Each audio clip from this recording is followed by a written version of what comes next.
बोलो बोलो शंकर भगवान की।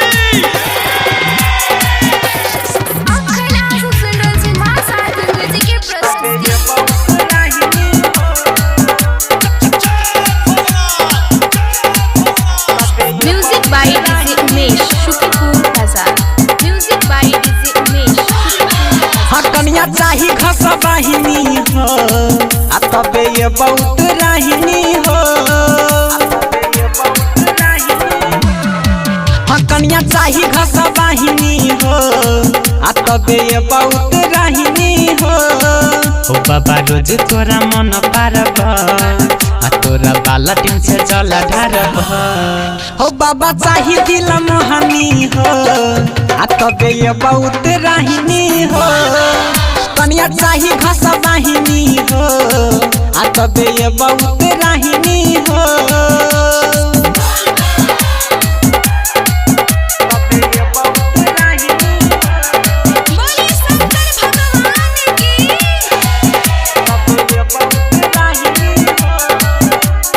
म्यूजिक बाय डीजे उमेश शुक्रिया बाजार।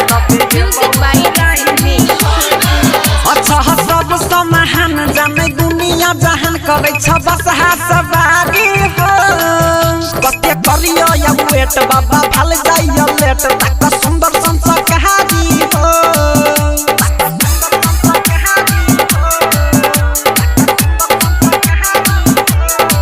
अच्छा सब समाहन जाने दुनिया जहान करे छ बस सवारी हो। कते करियो या वेट बाबा भल जाइयो लेट तक सुंदर संस्कारी हो।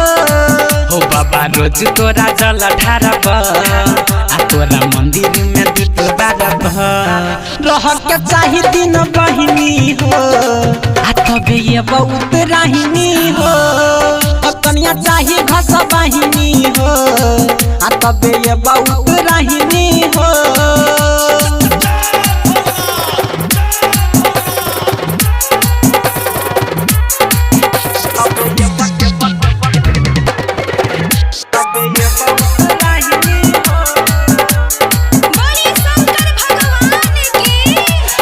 म्यूजिक बाय डीजे उमेश शुक्रिया बाजार। म्यूजिक बाय डीजे उमेश सरहे भांगो धतुर मजाली ह भरपुर कहै छी अब तू ठीक हो। राइटर साइलेंडर सिरहाली चलो भर हो बाबा कते देहने छनिक हो।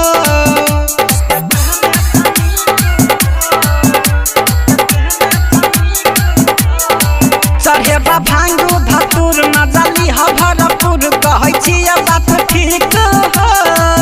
राइटर साइलेंडर सिरहाली चलो भर हो बाबा कते देहने छनिक हो।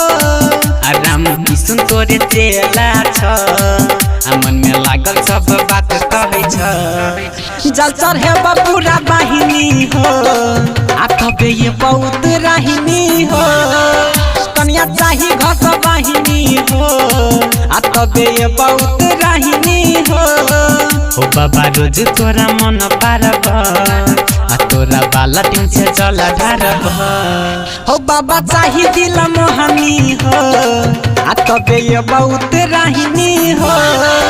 कनिया चाही घस बाहिनी हो आ तबे ये बहुत राहिनी हो।